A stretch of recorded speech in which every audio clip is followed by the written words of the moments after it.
ఎన్నికల వేళ తమిళనాడులో ఐటీ అటాక్స్ హిటెక్కిస్తున్నాయి. మాజీ ఎంపీ ప్రస్తుతం డీఎంకే లోక్సభ అభ్యర్థి కనిమొళి ఇంట్లో అధికారులు సోదాలు చేశారు.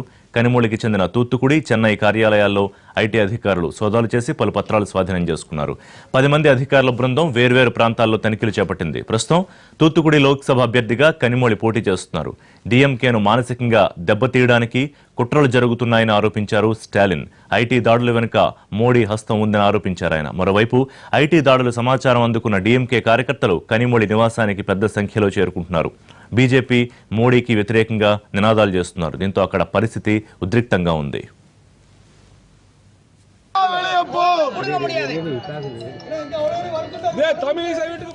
ఎన్నికల వేళ తమిళనాడులో ఐటీ అటాక్స్ హిటెక్కిస్తున్నాయి. మాజీ ఎంపీ ప్రస్తుతం డీఎంకే లోక్సభ అభ్యర్థి కనిమొళి ఇంట్లో అధికారులు సోదాలు చేశారు. కనిమొళికి చెందిన తూత్తుకుడి, చెన్నై కార్యాలయాల్లో ఐటీ అధికారులు సోదాలు చేసి పలు పత్రాలు స్వాధీనం చేసుకున్నారు. 10 మంది అధికారుల బృందం వేర్వేరు ప్రాంతాల్లో తనిఖీలు చేపట్టింది. ప్రస్తుతం తూత్తుకుడి లోక్సభ అభ్యర్థిగా కనిమొళి పోటీ చేస్తున్నారు. డీఎంకేను మానసికంగా దెబ్బతీయడానికి కుట్రలు జరుగుతున్నాయని ఆరోపించారు స్టాలిన్. ఐటీ దాడుల వెనుక మోడీ హస్తం ఉందని ఆరోపించారు ఆయన. మరోవైపు ఐటీ దాడుల సమాచారం అందుకున్న డీఎంకే కార్యకర్తలు కనిమొళి నివాసానికి పెద్ద సంఖ్యలో చేరుకుంటున్నారు. బీజేపీ మోడీకి వ్యతిరేకంగా నినాదాలు చేస్తున్నారు. దీంతో అక్కడ పరిస్థితి ఉద్రిక్తంగా మారింది. సంబంధించి మరిన్ని డీటెయిల్స్ కార్తిక్ అందిస్తారు. కార్తిక్, ఏం జరుగుతోంది? ఎన్నికల సమయంలో రాజకీయ ప్రత్యర్థులపై ఈ ఐటీ దాడులు అని చెప్పి అప్పటి నుంచే విపక్షాలు ఆరోపిస్తున్నాయి. సో ఇప్పుడు డీఎంకే మీద దాడులకు సంబంధించి ఏమంటున్నారు? పరిస్థితి ఏంటి?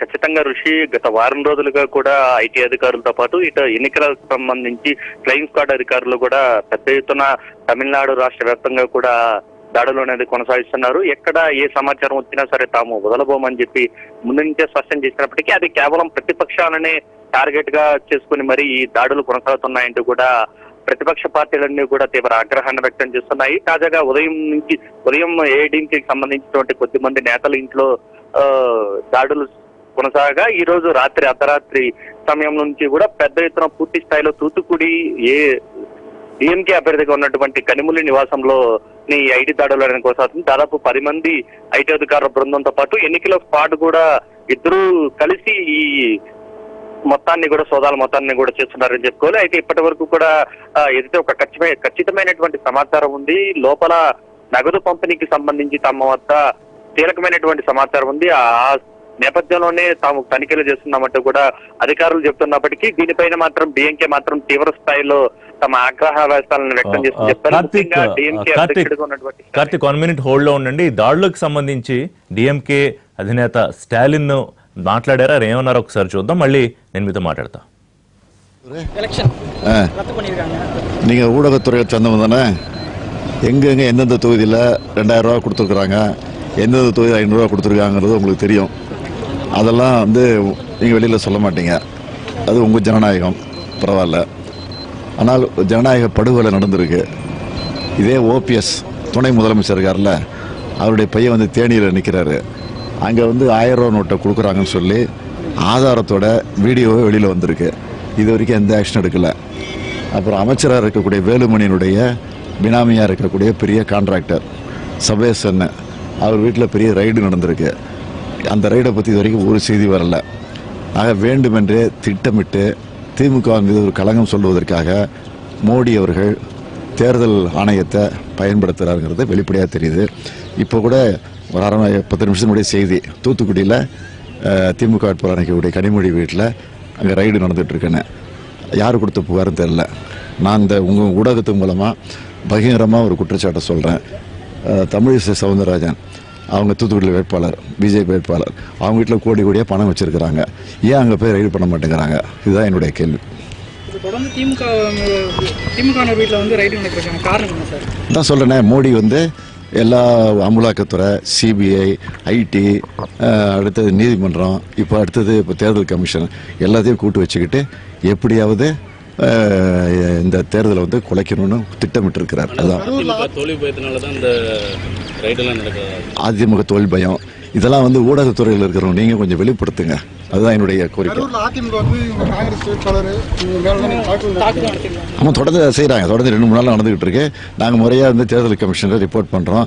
ஆனால் எந்த விதமான ஆக்ஷன் எடுக்கிறதில்ல. ஆக தேர்தல் கமிஷனையே வரக்கூடிய காலகட்டத்தில் சீர்திருத்தம் பண்ணணுங்கிறது தான் என்னுடைய கோரிக்கை. வேலூர்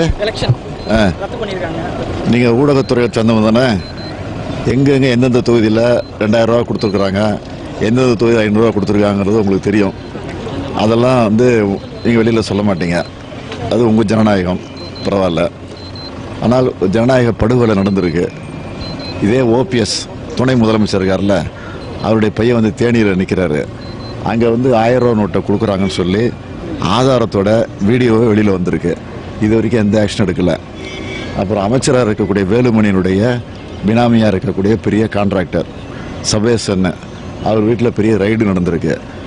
அந்த ரைடை பற்றி இது வரைக்கும் ஒரு செய்தி வரல. ஆக வேண்டுமென்றே திட்டமிட்டு திமுக மீது ஒரு களங்கம் சொல்வதற்காக மோடி அவர்கள் தேர்தல் ஆணையத்தை பயன்படுத்துகிறாருங்கிறது வெளிப்படையாக தெரியுது. இப்போ கூட ஒரு 10 நிமிஷம் முன்னாடி செய்தி, தூத்துக்குடியில் திமுக வேட்பாளர் நிற்கக்கூடிய கனிமொழி வீட்டில் அங்கே ரைடு நடந்துகிட்ருக்குன்னு. யார் கொடுத்த புகாரும் தெரில. நான் இந்த உங்கள் ஊடகத்து மூலமாக பகிரங்கமாக ஒரு குற்றச்சாட்டை சொல்கிறேன். தமிழிசை சவுந்தரராஜன் அவங்க தூத்துக்குடியில் வேட்பாளர், பிஜேபி வேட்பாளர், அவங்க வீட்டில் கோடி கோடியாக பணம் வச்சுருக்கிறாங்க. ஏன் அங்கே போய் ரைடு பண்ண மாட்டேங்கிறாங்க? இதுதான் என்னுடைய கேள்வி. రైట్ కార్తిక్, దీని మీద స్టాలిన్ స్పందించారు కదా, సో ఏంటి ఏమంటున్నారు స్టాలిన్? ఒకటి మోడీ మీద ఆరోపణలు అయితే చేస్తున్నారు, జరుగుతున్న దాడులకు సంబంధించి ఏమంటున్నారు? ఎస్ సార్, ఖచ్చితంగా ఋషి ఏదైతే గత కొద్ది రోజులుగా చెప్తున్నప్పటికీ ఈ రోజు కొద్దిసేపటి క్రితమే కనుమూలి ఇంట్లో ఐటీ దాడులు కావచ్చు, ఎన్నికల అధికారుల దాడులకు సంబంధించి కూడా ఆయన మాట్లాడడం జరిగింది. ప్రధానంగా ప్రతిపక్షాలనే టార్గెట్ గా చేసుకుని మోడీతో పాటు కేంద్ర ప్రభుత్వం మొత్తం పెద్ద ఎత్తున ఐటీతో పాటు ఇతరత్ర వాటన్నిటిని కూడా ఉపయోగిస్తుంది. వాటి ద్వారానే కేవలంగా ప్రతిపక్షాలను బలహీనపరచాలి, తద్వారా తాము లబ్ధి పొందాలని చెప్పి బీజేపీ ప్రయత్నిస్తుందంటూ కూడా ఆయన చెప్పడం జరిగింది. మరోవైపు తమిళనాడు రాష్ట్ర వ్యాప్తంగా కూడా ఏఐడిఎంకేకి సంబంధించి చాలా చోట్ల పెద్ద ఎత్తున నగదు పంపిణీ అనేది జరుగుతుంది. సాక్షాత్తు ఉప ముఖ్యమంత్రి గా ఉన్నటువంటి పన్నీర్ సెల్వం కొడుకు తేనే నియోజకవర్గం నుంచి, పార్లమెంట్ నియోజకవర్గం నుంచి పోటీ చేస్తున్నారు. సో అతను కూడా ఓటుకు 2000-3000 రూపాయల పైన పంచుతూ ఉన్నారు. ఆయన మీద కూడా ఎటువంటి చర్యలు కూడా లేవు. అవన్నీ బహిరంగ రహస్యం అయినప్పటికీ కూడా ఎటువంటి చర్య లేదని చెప్పి ఆయన చెప్పుకుంటూ వచ్చారు. మరోవైపు ఏదైతే కనిమూలి ఇంట్లో ఐటీ దాడులు జరుగుతున్నప్పటికీ అదే ప్రాంతంలో నుంచి బీజేపీ అభ్యర్థిగా పోటీ చేస్తున్నటువంటి తమిళిసై సౌందర్యరాజన్ సీనియర్ నేతగా ఉన్నటువంటి బీజేపీ నేత ఇంట్లోనే దాదాపు 100 కోట్ల రూపాయలు ఉన్నాయి.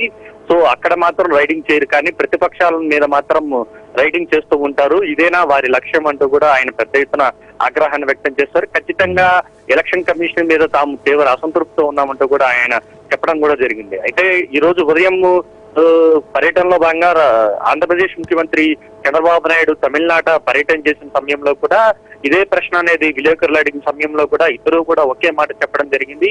కేవలం ప్రతిపక్షాల మీద మాత్రమే ఐటీతో పాటు ఈడీ వంటి సంస్థలను తమ మీద ప్రతిపక్షాల మీద ఉసుగొలుపుతున్నారు తప్ప తమకు అనుకూలంగా వారి మీద ఎటువంటి చర్య తీసుకోవడం లేదంటూ కూడా చంద్రబాబు నాయుడుతో పాటు స్టాలిన్ కూడా పత్రికా సమావేశంలోనే తీవ్ర స్థాయిలో విమర్శలు చేయడం జరిగింది. అది జరిగిన కొద్ది గంటలకి ఈ రోజు సాయంత్రం డిఎంకే కనిమూలి ఇంట్లో ఐటీ దాడులు జరగడం, ఫ్లయింగ్ స్క్వాడ్ వచ్చి తనిఖీలు చేయడం చూస్తుంటే ఖచ్చితంగా వారి మాటలకు వాస్తవం ఉన్నట్టుగా కూడా స్థానిక కింద స్థాయి కేడర్ అంతా కూడా చాలా బలంగా విశ్వసించే పరిస్థితి ఏర్పడిందని చెప్పుకోవాలి. సరే, ఇప్పటికైనా సరే అధికారులు కఠినమైన నిర్ణయాలు తీసుకుంటారు, లేదంటే తాము ఖచ్చితంగా ఏదైతే న్యాయస్థానాన్ని ఆశ్రయించాల్సినటువంటి పరిస్థితి ఖచ్చితంగా ఉంటుంది. అయినప్పటికీ వీళ్ళు ఎన్ని కుట్రలు చేసినప్పటికీ తమదే విజయం అని చెప్పి ఉదయం నుంచి చెప్తున్నారు. కొద్దిసేపటి క్రితం ఐటీ దాడుల తర్వాత మాట్లాడిన అనంతరం కూడా ఆయన చెప్తున్నటువంటి మాట కూడా అదే విషయం. Thank you.